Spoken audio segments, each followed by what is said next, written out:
হেৰি শুনিছে, আমাৰ ল'ৰাৰ বিয়া বাৰুৰ কথা চিন্তা কৰাৰ সময় হৈছে আৰু সিটো এবাৰ 30 বছৰ ভৰি দিব। তাৰ বাবে ভাল ছোৱালী এজনী চাই দিয়াটোতো আমাৰে দায়িত্ব, নহয় জানো? সেইটো হয় বাৰু, কিন্তু আজিকালি ল'ৰা ছোৱালীহে এনেকে আমি আগবাঢ়িলে নহব নহয়, তাৰ মনোভাৱটোও জানিব লাগিব। সি বা কি ভাবি থৈছে, তাক কেনেকুৱা ছোৱালী বা লাগে, তেতিয়াহে আগবাঢ়িবলৈ আমাৰ সুবিধা হব। কিজানি সি নিজৰ বাবে কোনোবা ছোৱালী পচন্দ কৰিয়ে থৈছে, কেনেকেনো জানিবা। মই বাৰু তাক সময় সুবিধা পালে মাজে মাজে সুধো কথাটো। সি দেখোন সদায় একেটা কথাই কয়, মা তোমালোকৰ পচন্দে মোৰ পচন্দ হব, তোমালোকে যেনেকে ভাল দেখা তেনেকে আগবাঢ়িবা, সেইটোহে কয় দেখোন সি। সেইটো প্ৰত্যেকটো ল'ৰাৰে কমন ডাইলগ, কিন্তু বিয়া বাৰু কথা নহয় জানো, তাৰ ভাল লগা বেয়া লগা বিলাকো জানি লোৱাটোৱে উচিত হব। অলপ তাৰ কাৰণে শান্ত শিষ্ট ঘৰ ধৰিব পৰা অলপ বুজি পোৱা ছোৱালী এজনী হলে ভাল হব। আৰু সি বেলেগ বেলেগ খানাবিলাক খাই ভাল পায় নহয়, সেইবিলাকো বনাব পৰা ছোৱালী হলেতো আৰু কথাই নাই। লগতে পঢ়া শুনাটোও অলপ থাকিব লাগিব, শিক্ষা নহলেতো একো নাই।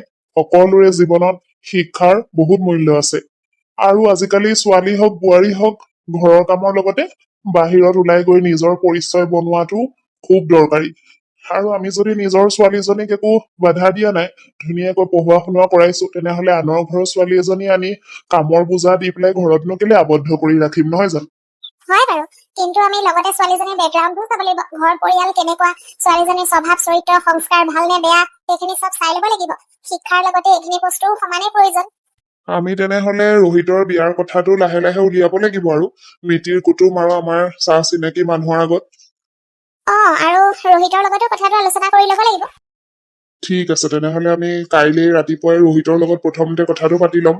চব হৈ গল আৰু ল'ৰাটোক পঢ়োৱা শুনোৱা ভালদৰে এটা সংস্থাপন দিয়া। এতিয়া খালি তাৰ বাবে ভাল ঘৰৰ ভাল ছোৱালী এজনী পালেই হ'ল আৰু ভগৱানে যাতে মোৰ এই আশাও পূৰণ কৰে আৰু। কৰিব কৰিব, ঈশ্বৰে তোমাৰ এই মনোকামনাও সোনকালেই পূৰণ কৰিব। তুমি চিন্তা কৰিব নালাগে, ল'ৰাৰ মাক বোৱাৰী ভালেই আহিব, চাবা। হেৰি সিদিনা আপুনিয়ে মই ল'ৰাৰ বিয়াৰ কথা আলোচনা কৰিছিলোহে। চাওকচোন সময়বোৰ ইমান পটাপট গৈছে, ছোৱালীও ঠিক হল, আজি বিয়াও হৈ যাব, নহয়নে বাৰু? এতিয়া আৰু বোৱাৰী আহিল যেতিয়া মোৰ দায়িত্ববিলাক আধা হল আৰু। একো হাই কাজিয়া হুলস্থুল নোহোৱাকৈ বোৱাৰীয়ে ধুনীয়াকে ঘৰখন চলাই নিব পাৰিলেই মই সুখী আৰু। আমাৰ ছোৱালীক পিছে দেখিছেনে নাই? ছোৱালীয়ে যে একদম ফূৰ্তিত কব নোৱাৰা হৈ আছে ককায়েকৰ বিয়াত। ককায়েকৰ পিছতহে আকৌ তাইৰো বিয়াৰ কথা চিন্তা কৰিব হলেই আৰু, নহয়নে বাৰু? তাকেতো দেই, আজিকালি কিবা ল'ৰা ছোৱালী বিলাক আগৰ ল'ৰা ছোৱালীবোৰতকৈ সোনকালে সোনকালে ডাঙৰ হবলৈ লৈছে নেকি, তেনেকুৱাহে ভাৱ হয়। আৰু ল'ৰাৰ প্ৰতি থকা দায়িত্বখিনি বাৰু সামৰিছো, আকৌ ছোৱালীৰ কথা চিন্তা কৰিব হলেই ছোৱালীৰ কথাটো আৰু বেছি চিন্তা কৰিব লাগে। ছোৱালী বিলাকক আকৌ আজিকালি জলৈ তলৈ দি দিব নোৱাৰি নহয়, যাৰ তাৰলে একো নজনাকৈ। যেনেকুৱাহে ঘটনাবিলাক হৈ থাকে, শুনিলে ভয়ে লাগে।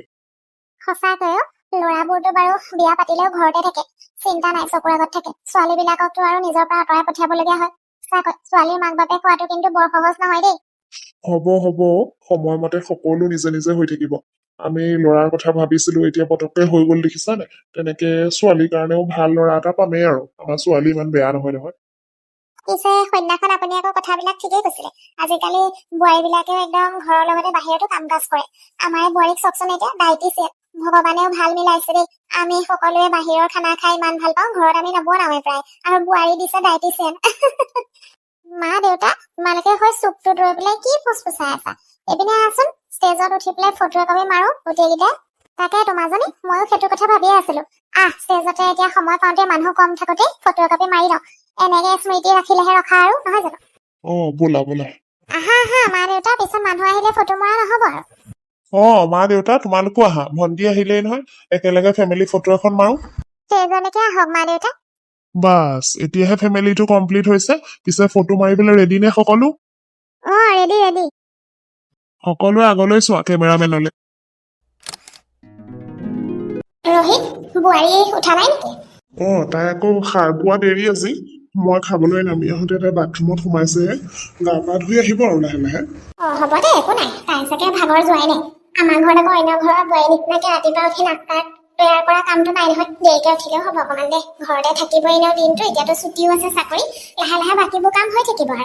মই সুধিছিলো মানে বোলো খানাবিলাক ঠাণ্ডা নহওঁতে তাইও আমাৰ লগতে বহি খাই ল'ব পাৰিলেহেঁতেন। বোৱাৰীয়ে বা কি খাই ভাল পায় ফাষ্টফুডৰ ভিতৰত?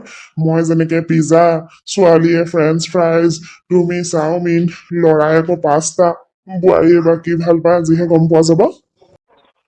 ফাষ্ট ফুডতটো আৰু যিখিনি পৰে গোটেইখিনি আমি আনিয়ে থৈছো, ইয়াৰ ভিতৰতে কিবা এটা ভাল পাবা আৰু চাগে। বোৱাৰী একদম ঠিক সময়তে আহিছা দেই। বহা বহা, তুমিও বহি আমাৰ লগতে খাই লোৱা, চব গৰম হৈছে। কি খাবা কোৱা? পিজ্জা খাবা নে, ফ্ৰেঞ্চ ফ্ৰাইজ খাবা নে, চাওমিন খাবা নে, পাস্তা খাবা? আকৌ বাৰ্গাৰো থোৱা আছে দেই পাকঘৰতে, যদি তোমাৰ বাৰ্গাৰ খাবলৈ মন যায় সেইটো আনি পেলাই খাব পাৰা। বহা বহা। কিন্তু মা, ইমান ৰাতিপুৱা ৰাতিপুৱাই ইমানখিনি আইটেম কোনে বনালে? মোৰ বাৰু উঠা দেৰিয়ে হ'ল আজি। বোৱাৰী, তুমি আমাৰ ঘৰৰ নতুন সদস্য নহয়, কথাটো গম নোপোৱা? শুনা, আমাৰ ঘৰৰ মানুহে সকলোৱে জাংক ফুড খাই খুব ভাল পায়, সেইকাৰণে আমি ঘৰত বৰ বেছিকে বনাই মেলি নাথাকো, সদায় বাহিৰৰ পৰা অৰ্ডাৰ কৰি খাওঁ, যাৰ যিটো মন যায় বেলেগ বেলেগ খাবও পাৰি। আমাৰ ঘৰৰ বোৱাৰীয়ে পিছে চিন্তাত পৰিব নালাগে, আজি কি বনাই খুৱাম, কাইলে কি বনাই খুৱাম, বুজিছা? আৰু তোমাৰ দেৰি হৈছে মানে উঠা মই বুজি পাইছো নহয়, বিয়াৰ ভাগৰে যোৱা নাই চাগে, সেইকাৰণে তোমাক কোনেও জগোৱাগেও নাই।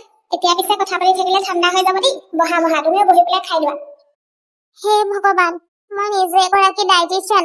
মই মানুহক পৰামৰ্শ দিওঁ যে আপোনালোকে যিমান পাৰে বাহিৰৰ অইলি জাংক ফুডৰ পৰা দূৰতে থাকিব, আৰু এতিয়া মোৰ নিজৰ শহুৰৰ ঘৰত ৰাতিপুৱা আৰম্ভই হয় জাংক ফুডৰ পৰা। এনেকুৱা হলে দেখোন ইয়াত ভোকতে থাকিব লাগিব, আৰু তাতকৈও ডাঙৰ কথা, মোক যদি এইবিলাক বনাবলৈ কয় তেতিয়া কি হব? বোৱাৰী, এনেকে ভেবা লাগিলা যে, কি চিন্তা কৰি আছা? বহা আকৌ, আমাৰ লগতে খাই লোৱা তুমিও। মা, আপোনালোকে খাওকচোন, মই মানে অলপ পিছত খাম। ৰাতিপুৱা শুই উঠিয়ে মই ডাইৰেক্ট এনেকে মানে ব্ৰেকফাষ্ট নকৰো যে, আগৰ পৰাই মোৰ মানে নেমু পানী খোৱাৰ অভ্যাসটো আছে, তাৰ পিছতহে মই ব্ৰেকফাষ্ট কৰো। আপোনালোকে খাওক, মই অলপ দেৰিকে খাম। হয় নি? হ'ব বাৰু দিয়া। তোমাৰ যদি ইয়াৰ ভিতৰত খাবলৈ মন পচন্দৰ একো নাই, বেলেগ কিবা খাবলৈ মন থাকে ফাষ্ট ফুড, আমাৰ ল'ৰাক কৈ দিলে হ'ব, নহবা আমাৰ ছোৱালীক ক'লেও হ'ব, ইহঁতি পুতুককে অৰ্ডাৰ কৰি দিব, 15 মিনিট মানত আহি পাই যায়হি দেই। ঠিক আছে মা, হ'ব।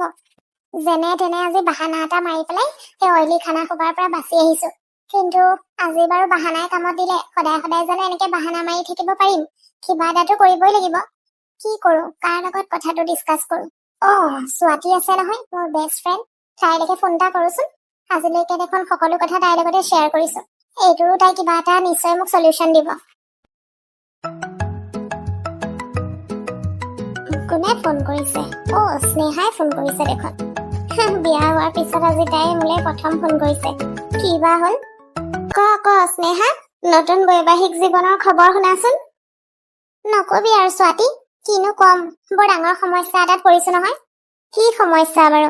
বিয়া হোৱাৰ পিছত আটাইতকৈ ডাঙৰ সমস্যাটো এটাই থাকে, শহুৰৰ ঘৰত চেকে দেৰিকৈ উঠা, কাম নজনা, ভালদৰে খানা বনাব নজনা, ঠাট্টা মাৰিবলৈ ধৰিলেই চাগে সেইটোৱে হ'ব আৰু। নহয় স্বাতী, মোৰ শহুৰৰ ঘৰৰ সমস্যা সেইবিলাক নহয়। ইয়াত মানুহৰ ৰাতিপুৱা আৰম্ভণিয়ে হয় পিজ্জাৰ পৰা, আৰু গোটেই দিনটো আছেই। সকলোৱে হেনো বাহিৰৰ সেই অইলি খানা সোপা অৰ্ডাৰ কৰি খাইহে ভাল পায়। সেইটো কি সমস্যা নেকি?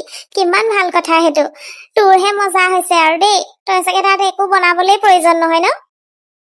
সেই কিনো কথাবিলাক কৈছ স্বাতী, তই দেখোন আৰম্ভণিৰ পৰা জানই মই নিজেও হেল্ডি খানা খাই ভাল পাওঁ, আৰু মই ভাবিছিলো মই বিয়া হৈ আহিও শহুৰৰ ঘৰৰ মানুহকো অলপ অলপকৈ হেল্ডি খানাবিলাক খোৱাৰ অভ্যাস কৰাম, কিন্তু ইয়াত দেখোন কাহিনী বেলেগহে চলিছে।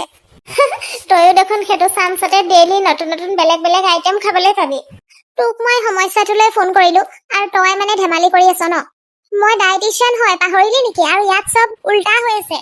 চা স্নেহা, তোৰ প্ৰব্লেমটো মই বুজি পাইছো, আৰু সেইখিনি মই ৰোহিতকো ভালদৰে বুজাই ক'ব পাৰিম, কিন্তু তোৰ শহুৰ শাহুৰকতো মই একো ক'বগৈ নোৱাৰিম। মই যে এনেকে হলে শাক পাচলিৰ চেহেৰাই পাহৰি যাম, গম পাৱনে? বুজি পোৱা নাই যে এওঁলোকক মই হেল্ডি খানাৰ অভ্যাসটো কেনেকৈ আনি দিওঁ। বা আমাৰ স্নেহা বাইদেউ, আপুনি ডায়েটিচিয়ান হয় আৰু আপোনাৰ এই অৱস্থা হৈছেনে? পিছে ডায়েটিচিয়ান হয়, কিন্তু যাদুগৰণীটো নহয়। জোৰ জবৰদস্তিটো কৰিবগে নোৱাৰিম এতিয়া ঘৰৰ মানুহখিনিৰ ওপৰত। জোৰ জবৰদস্তি কৰিব নালাগে বাৰু, কিন্তু তই দেখোন হেল্ডি খানাবিলাককো বহুত টেষ্টি কৰি বনাব পাৰ। তাৰমানে কেনেকে? মানে তই শাক চব্জিখিনি যিখিনি ব্যৱহাৰ কৰিবি বনাওতে, সেইখিনিকে ইমানেই ধুনীয়াকৈ তৈয়াৰী কৰিবি যাতে তেওঁলোকে খাই ভাল পোৱা বস্তুখিনিৰ হেল্ডি ভাৰ্জন হৈ যাওক। য়েছ, এতিয়া মই বুজি পালো। তাৰমানে তেওঁলোকে যদি পিজ্জা খাব ইচ্ছা কৰে, তেতিয়া মই মাল্টিগ্ৰেইনৰ বেছটোৰ ওপৰতে যিমানখিনি ভেজিটেবল ইউজ কৰিব পাৰো ইউজ কৰি পেলাই হেল্ডি আৰু টেষ্টি পিজ্জা বনাই দিম। বাৰ্গাৰ খাব মন গ'লে বাৰ্গাৰটো আটাৰ বনাই পেলাই তাৰ ভিতৰতো বিভিন্ন ধৰণৰ ভেজিটেবল ইউজ কৰিব পাৰিম। আৰু পাস্তাটোতো হেল্ডি ভাৰ্জন বনাব পাৰি। তাকেতো, পাস্তাটোতো মই হোৱাইট চচটোৰ জেগাত এভোকাডো নহলে টমেটো বেছ চচটো ইউজ কৰিব পাৰিম। আৰু নহলে হোল হুইট পাস্তাও বনাই দিব পাৰিম নহয় জানো দেখিলি মই কৈছিলো নহয় তই কৰিব পাৰিবি বুলি এতিয়া জাগিলে তোৰ ভিতৰৰ আচল ডায়েটিচিয়ান জনী আৰে কিন্তু এই কোৰিয়ান নুডলছটো কেনেকে বনাম আকৌ সেইটোতো বহুত স্পাইচি আৰু অইলি থাকে আমাৰ ঘৰত সেইটোও খুব চলে জাননে সেইটোতো তই স্পাইচি নকৰি পেলাই ভেজিটেবল সৰহকে ইউজ কৰিবি খালি অলপ টেষ্টি বনাবলৈ চেষ্টা কৰিবি আৰু এটা কথা নহয় তই কিন্তু এইবিলাক এটা এটাকেহে কৰিবি দেই যাতে তোৰ ঘৰৰ মানুহখিনিয়ে বাহিৰৰ অইলি খানাবিলাক বাদ দি পেলাই তই বনোৱাখিনি খাবলৈ লয় নহলে তই যদি গোটেইখিনি একেলগে কৰিবলৈ চেষ্টা কৰ তেতিয়া কিন্তু তেওঁলোকৰ হয়তো সন্দেহ হৈ যাব পাৰে তই ঠিকেই কৈছ মই চব্জিখিনিকে প্ৰত্যেকটো ডিশতে খুব টেষ্টি কৰিবলৈ চেষ্টা কৰিব লাগিব তেতিয়া কিজানি মই বনোৱাখিনি খাই ভাল পালে তেওঁলোকে সেই বাহিৰৰ অইলিবিলাক খোৱাৰ অভ্যাসটো এৰিবই পাৰে আৰু সেইটো টেলেণ্টটোতো তোৰ ওচৰত আছেই তইতো ডায়েটিচিয়ান হয় তেওঁলোকক বনাই দিয়া ব্যঞ্জনবিলাকক যদি তই হেল্ডিৰ লগতে টেষ্টিও কৰি দিব পাৰ তেতিয়াতো তেওঁলোকে নিশ্চয় পচন্দ কৰিব আৰু খাবও thank you Swati thank you সদায় নিচিনাকে আজিও তোৰ লগত মোৰ প্ৰব্লেমটো শ্বেয়াৰ কৰি মই সলিউশ্যনো পাই গলো আৰু নহয়নো কি ফ্ৰেণ্ড হৈছো কিহৰ কাৰণে তেনেহলে যদি ইজনীয়ে সিজনীক লগ দিবই নোৱাৰো এতিয়া যা সোনকালে কিটচেনত গৈ পেলাই কিবা এটা মেজিকেল বনাই পেলাই সকলোকে একদম চক খুৱাই দে যা আজিৰ পৰা তেনেহলে বাহিৰৰ খানা আউট আৰু ঘৰৰ খানা ইন মিছন ষ্টাৰ্ট ঠিক আছে তেনেহলে আজিৰ পৰা তোৰ নতুন অগ্নি পৰীক্ষা ষ্টাৰ্ট আৰু এতিয়া ৰিজাল্টলৈহে বাট চাম আকৌ দেই ডায়েটিচিয়ান মেডাম ঠিক আছে হ'ব দে আজিলৈ ৰাখিছো তেনেহলে আকৌ কল কৰিম বাৰু মই অ'কে বাই বাই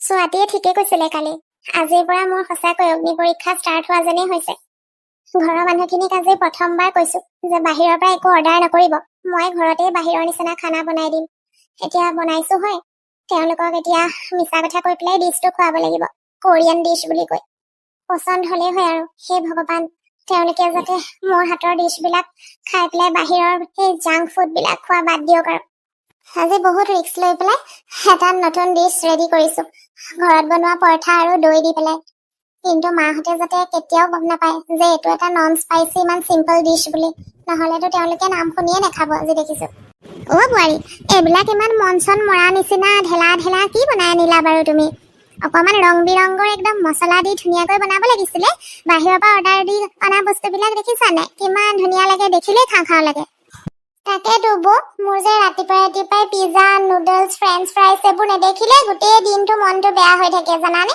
আৰু এইবিলাক বাৰু কোনে খায় এনেকুৱা মা ভন্টি স্নেহাক চাগে আমি এতিয়া কুকিং ক্লাছ এটাও জইন কৰাব লাগিব নেকি তেতিয়াহে আমাৰ পচন্দৰ একদম স্পাইচি টেষ্টি খানা খাবলৈ পাম যেন লাগিছে এইটো নতুন কোৰিয়ান ডিছ হয় মই মোবাইলত চাই বনাইছিলো আৰু মানুহে এইটো খাই ভালো লাগে বুলি কয় আপোনালোকে এবাৰ টেষ্ট কৰি চাওকচোন ভাল লাগিবও পাৰে বোৱাৰী যিয়ে নবনোৱা লাগিলে মুঠতে একদম টেষ্টত কোনো কম্প্ৰমাইজ হ'ব নালাগিব এই হেল্ডি চেল্ডি চক্কৰত আমিবোৰ নপৰো মানে বুজিছা আমি নিজৰ টেষ্টটোত বেছি ধ্যান দিওঁ এতিয়া আৰু বয়স হৈয়ে আহিছে যিকেইদিন থাকিম একদম মছলাদাৰ চটপটা খানা খাইহে যাব বিচাৰো আৰু আৰু বোৱাৰীয়ে কৈছে যেতিয়া ইমানকে এবাৰ টেষ্ট কৰি চাওঁ নে কি কয় কেনেকুৱা হয় কিজানি ভালেই লাগে খাই টেষ্ট কৰি চাওকচোন নিশ্চয় ভালেই লাগিব ঠিক আছে বাৰু আজি বাৰু এওঁলোকক যেনে তেনে ফুচলাই মেলি বাহিৰৰ খানাবোৰ খোৱাৰ পৰা বাধা দি নিজে বনোৱা হেল্ডিখিনি খোৱালো কিন্তু মোৰ বাবে অগ্নি পৰীক্ষা